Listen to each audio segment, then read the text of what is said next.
to US Rugby Happy Hour Live. Interviews with the biggest names in American rugby. The New England Free Jacks, Major League Rugby champions. One-on-one to score. Here are your hosts, Bill Baker and that other guy.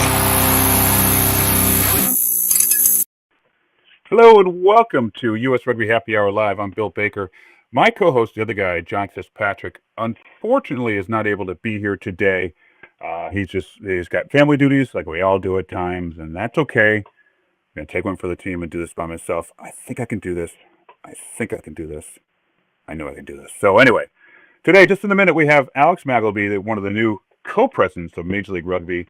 Many of you know him from New England Free Jacks, USA Rugby, many things throughout the year, and we're going to touch base on some of those things, but mostly about MLR and his new duties with the organization and how he sees it going forward.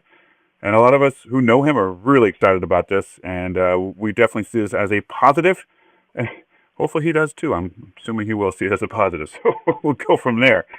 Now, as usual, we introduce our guest via a jingle, a song written by a bunch of guys with the initials of A and I. Actually, not written by them. I write the lyrics. They write the songs that make the girls sing and whatever they do. Anyway, so without further ado, let's get to our guest via tune. And now, a man who has worked in just about every aspect of the game. New England Free Jack co-founder, CEO, part-cat host, USA Eagle, 15-7, head coach, general manager, team mascot, and so much more! Wait, team mascot? Yeah, trust me. Welcome to the show, Major League Rugby Co-President, Strategy and Communications, Alex Magleby! All right, come on. How often can you be introduced to a podcast like that, Max? That is unbelievably impressive. Just to be clear, you wrote the lyrics for that, which are the best. I write the lyrics. Yeah. I write the lyrics. Yeah. And then the AI machines it into. If you want to believe that, yes. I write all the music and I play every instrument. There's actually a factory of people just singing, and then you just hit them. That's what it is. Yeah, I have a whole other room over here with the whole orchestral movement, mixers. I mean, the budget in USA Rugby Podcasting is amazing, Max, as you can imagine. Yes. Amazing. So, sir, how are you? How do I get a copy of that? I will send it over to you right away. You have copyright, of course. Well, lost permission to use it. I do. I have a premier subscription to said services, and I can share. Right. Alex Magleby, how are you? Good to see you. I'm great. How are you?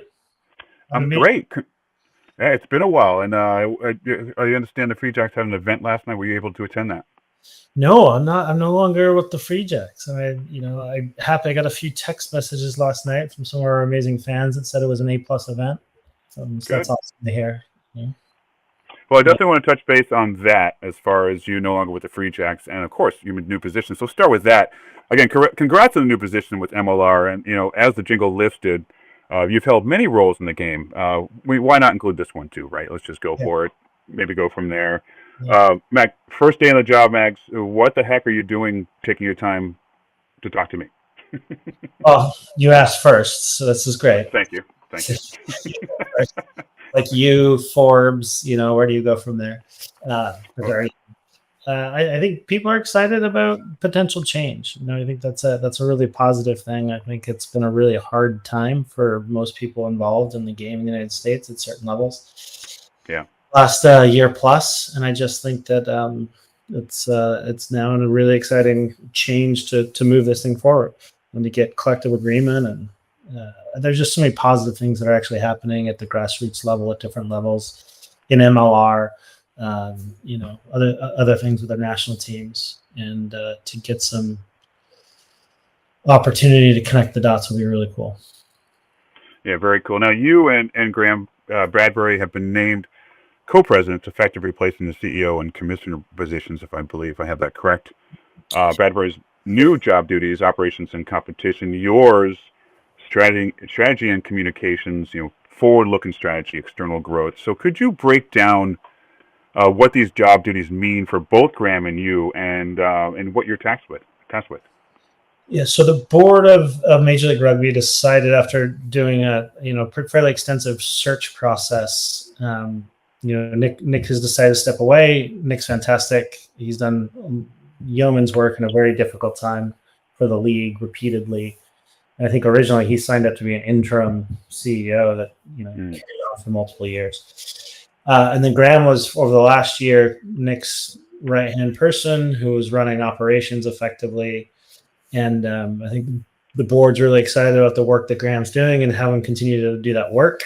And then the concept is, do we hire a commissioner? Do we hire a CEO? What do the candidates all look like? And how does that all, what is the best kind of package that can be put together based on the skill sets of those who applied and everything else? And I think what the board, to my framework, wisely did is said, well, wait a minute, we need to look forward. We've got the 31 World Cup, the 33 World Cup, but more importantly, we've got the next few years in front of us that need a lot of caretaking, and there's some weeding that we have to do, but more so we need to get to figure out the best environment to get some water and sun on a lot of the good things that are happening. And if someone were just to be the one person, the commissioner, and then they're having to, run the day-to-day operations in addition to a whole host of other things, that may not be the most effective way and use of the talents that we have. And I think the decision was then made to say, okay, well, Alex, we need you to focus with an eye on the future.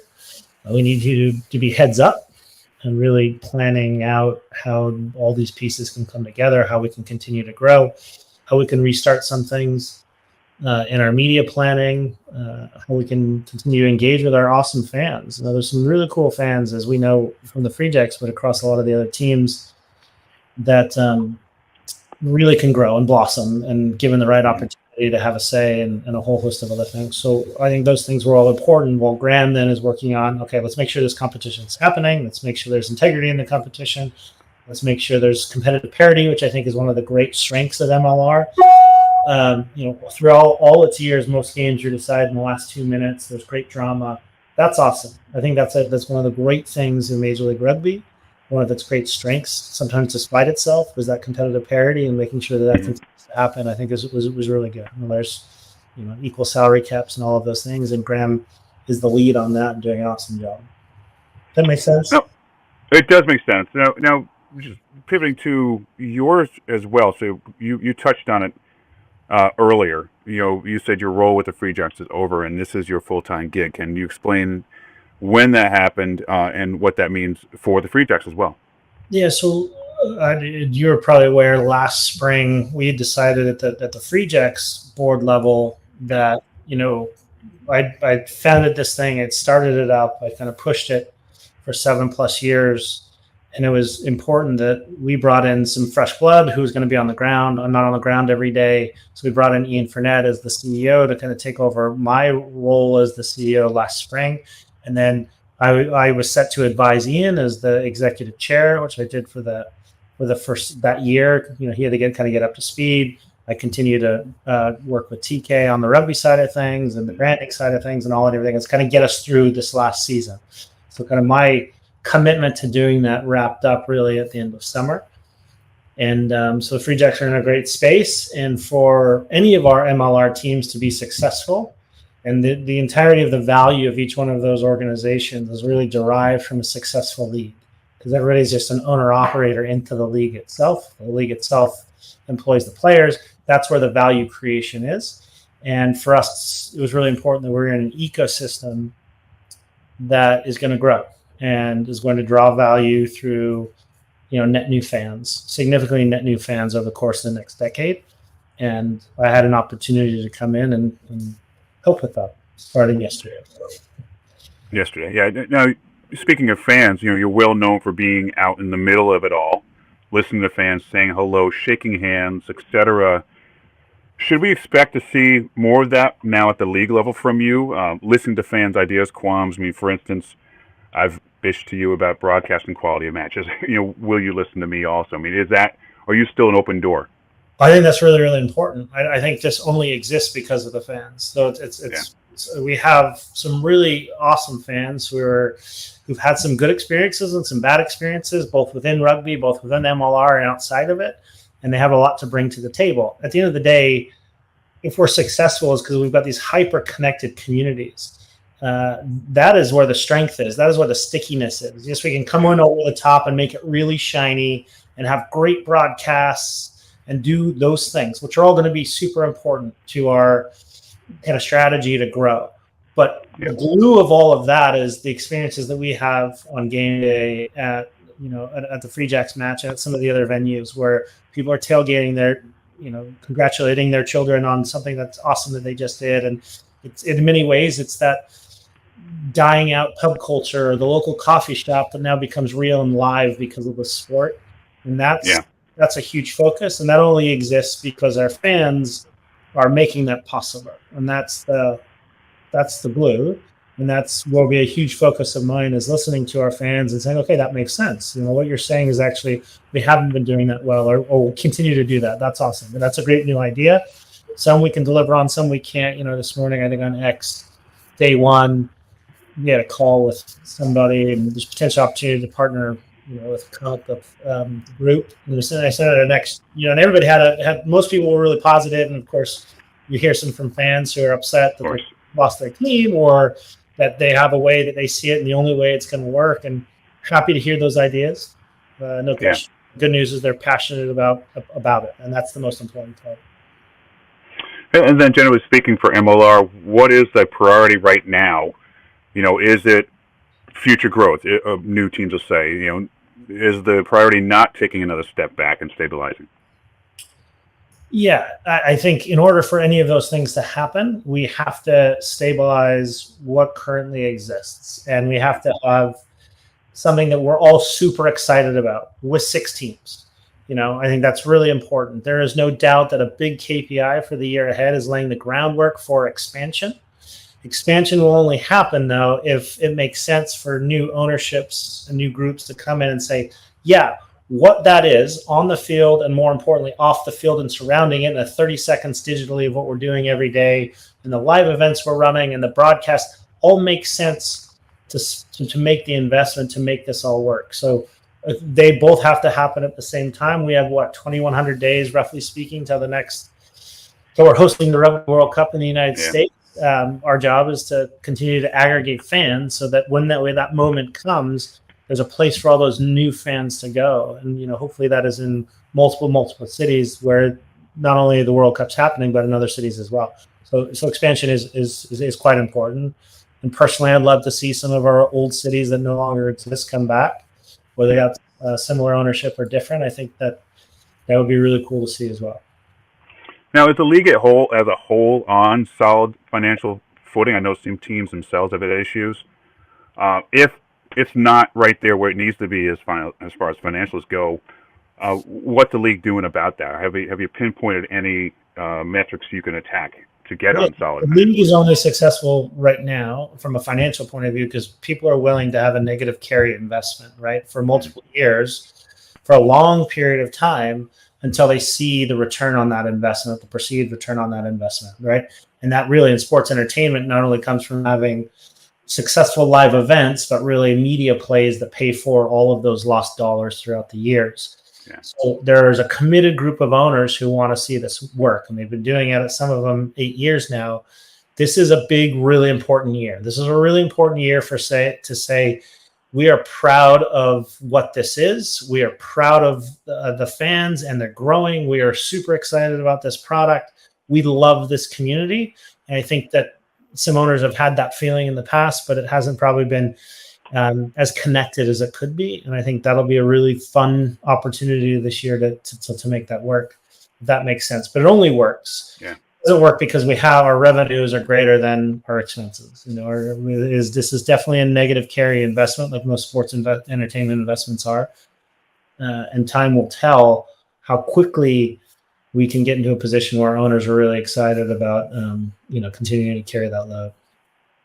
What's the mindset with the players right now? And also, not just the players themselves, including those who were left out of a team in the offseason, but also, is there a narrative, or how can the league share that narrative about changes in domestic status quality? And I'm not just talking about Canadian players, I'm talking about any international player. Is there a narrative of the league about is it just about giving American players more opportunities, or is it now less teams, so let's try to squeeze in more domestic? I think I went around the questions there somewhere. Yeah. So Major League Rugby's responsibility is to make sure that there's a sustainable business that works, right? I think that's always been the case. I think that's a really important piece. That is creating new fans who come into the game. That then it's this nice flywheel that everybody can benefit from. That's the core of it. And making sure that is delivered on. I think we've had various types of structures in place around foreigner and domestic players throughout the competition that grew over time, and we had fewer teams that grew to more as more teams came on board. That has decreased now that there's fewer teams. I think at the coalface where a lot of the investors are making this decision, and they're turning to their, the accountants in their family office or to their wife or whatever, and saying we're going to, lose several $1 million again this year. I think that the feel-good part of that, why most of these investors are doing it, is because it's helping the game grow in the United States, and that helps make that investment feel better, right? I think it makes it a better investment. That is not a requirement of the league. That is not a requirement of the teams. That is a reason why a lot of them are doing it in the first place. But you can imagine if tomorrow we had 10 more teams, you would say, okay, what is to keep the competitive parity across the board equal? Where do all those new players come from? And yes, in time, with those opportunities, domestic-based players taking advantage of those, getting those reps with quality coaching in a professional environment will rise and meet that challenge of depth and volume. But that's not clear today. So the question would be, if we had 10 more teams tomorrow, do you still have the same number of domestic players and foreign players? I don't have the answer to that. I think you can shape it. You can shape you can have no rules or complete rules and completely domestic. I think you can still have a successful league either way. Okay, well, I think it's success on the field. There are some naysayers out there that don't think the league will be as competitive now without some of these foreign players. I mean, your former team alone, Jason Patros, gone Poland, but signed some very good quality players. Chicago Hounds lost a couple players, but they signed some extremely quality domestic players. Is this still as competitive of a competition as it could be? I think it'll be more so. You have fewer slots for people to compete in, right? I think it's just you're actually there's fewer games. So on a per game basis, probably, and hopefully the playing group is feeling a bit healthier in a better position. And you just have more players competing for fewer spots, right? And I don't know that you would have looked at our competition over the last several years and said, okay, well, that domestic player, is the problem, or because this team has that one foreigner, that's the difference. I think it was a good combination, and I think it'll be even more competitive than it ever has been. I actually just looking at the rosters, it'll be very good. There'll be a lot of parity as well. So 2026 season just announced, starts in April. Played 10 regular season games. Well, I wouldn't say officially announced, but ending at end of June, right before the international window.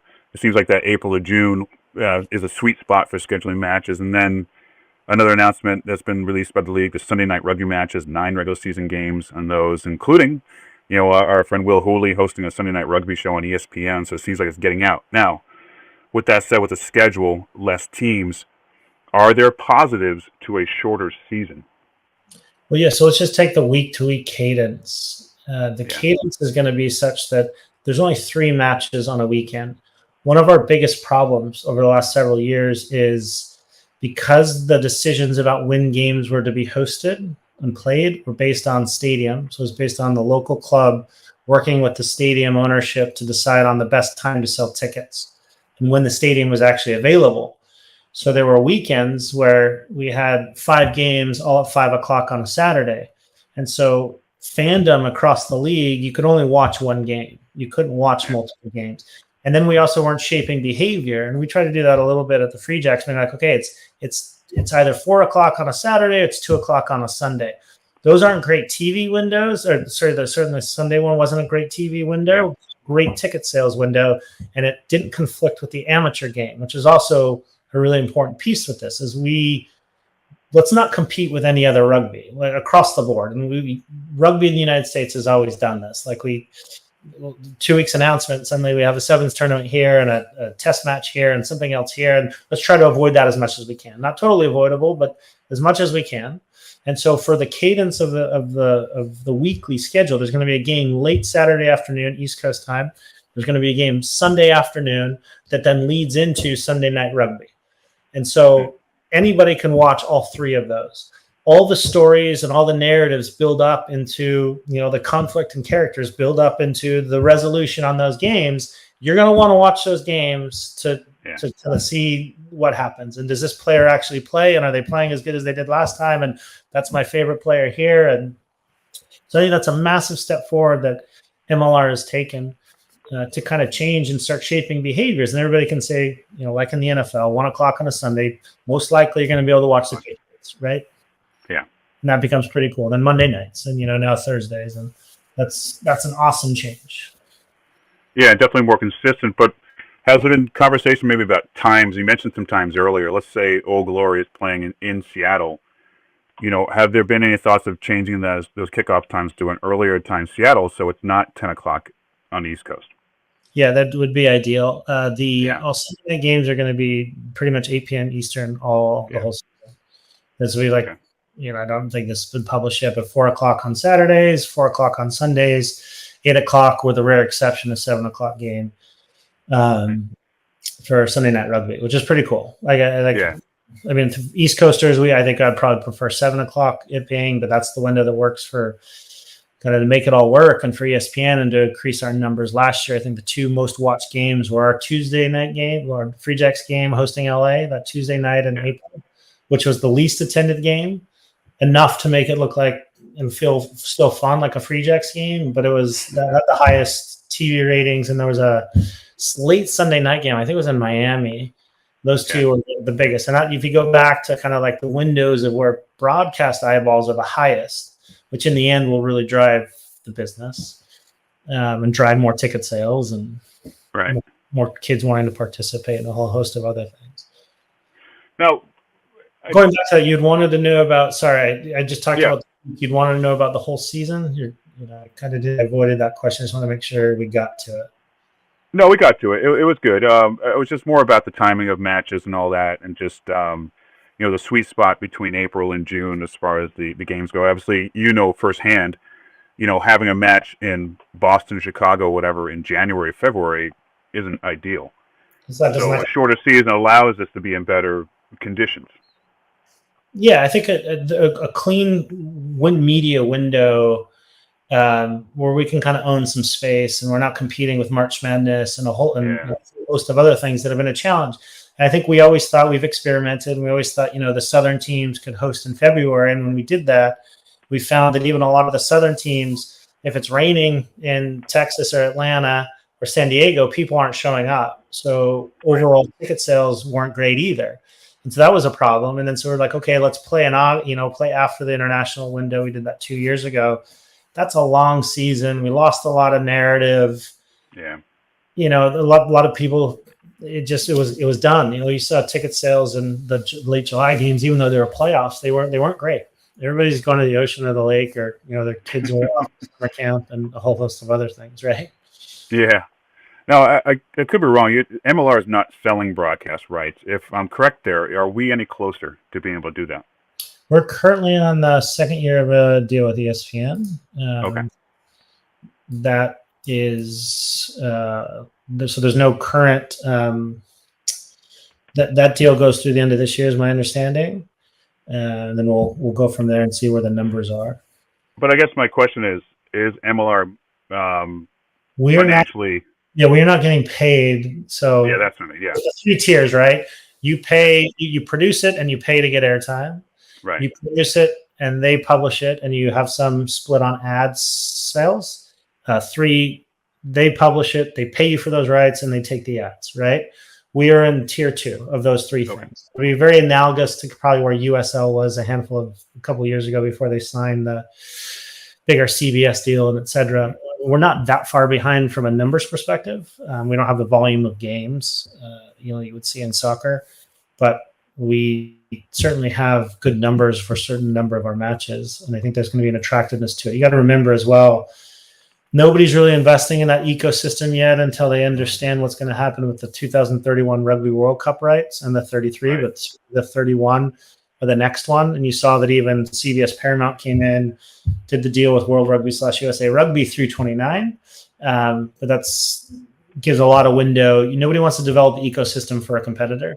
So until people understand what that's going to look like and how they bid for that and everything else, then most people are on the sidelines until then, for the most part.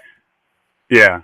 So, Max, I ran into you during the New England Free Jacks first year in Seattle. Hung out for a bit there, which I believe was part of a kind of a tour for you and the other front office staff to kind of see how other home fields handle their fan game entertainment, festival, atmosphere, whatever else. And Seattle did a great job and still does a great job. So, but I think it seems like a lot of fans agree that New England's taken it to another level with the festivals. Used to be, they still have conscious post-game music. But to say if every market just replicated that would be good, but every market cannot just copy that. So what are some of the learnings that other markets can do to try and bottle some of that, the magic that you guys created in Quincy? Well, I think there's some basic things there that are really, really important. One is listening to the current fans, right? Mm-hmm. What do the current fans want? What kind of experience? And, when we were at the Free Jacks, we made a lot of mistakes and we tried and we iterated on things and we listened to the fans and we kept going. And before we even had our first game, we were trying to listen to the fans, what the fans wanted, right? I think that's really important. And then being able to deliver on that within reason is good. But then there's a whole world of the fans that aren't coming to the games yet. What do they want? How are they going to take their, 35 hours a week of social time and digital time, and how are they going to allocate some of that to our sport, to our league? How do we make that and the on-ramp, not only the on-ramp available, more on-ramps, but then make being on that, MLR interstate more exciting and more willing to stay on before an exit ramp. And, there's a lot of stories of people spending a lot of money on marketing and rugby in the United States to bring people through the door, and then they leave. And you see that historically in participation. 95% of the kids who play in high school don't play in college. 95% of the people who play in college historically don't play club. There's that retention issue. And you've seen that with some of the early teams in MLR, really big marketing spends to start and getting a lot of people to show up, but it was 90% new people every time, and they weren't seeing that, and the stickiness wasn't there. So yes, more on-ramps, and then making it more sticky. There's a road with less speed bumps.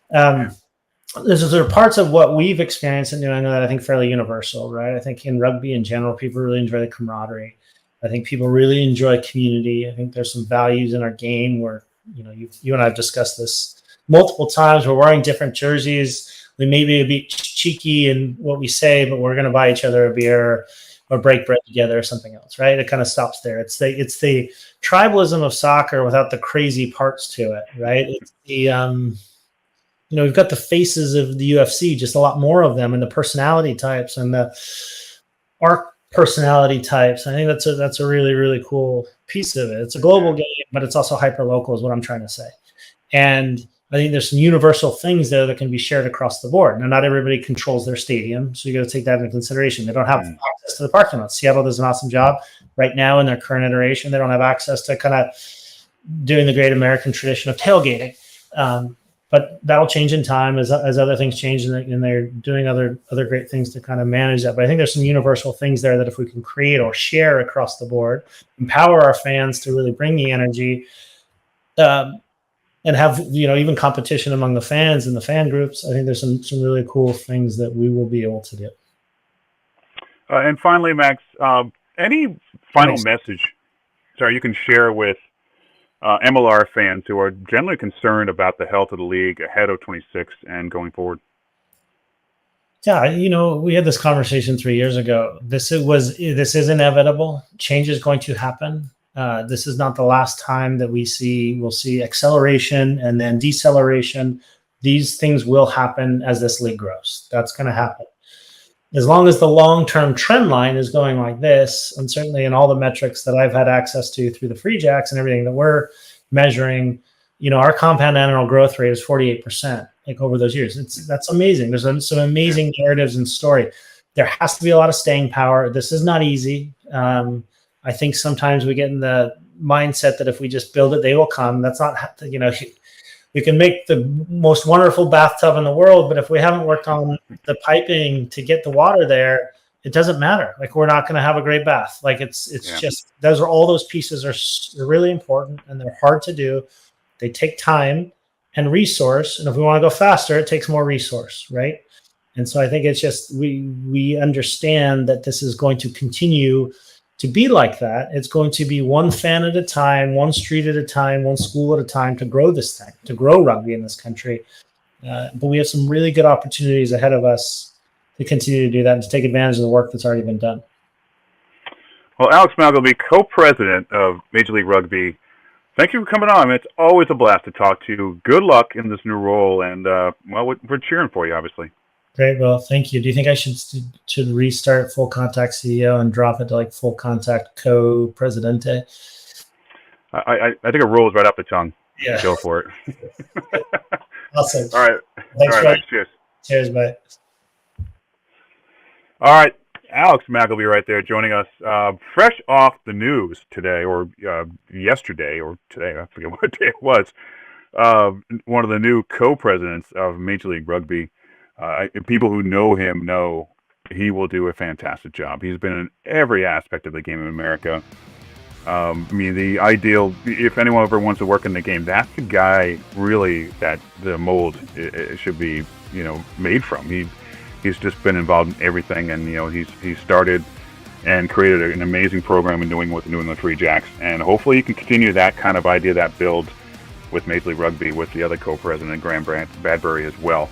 But yeah, great interview. Check it out. Do us a favor also, follow us, follow, and subscribe to this podcast on YouTube here or on the podcast player of your choice, which is out the next day after every one of these shows. Thanks for tuning, everybody. Have a great night.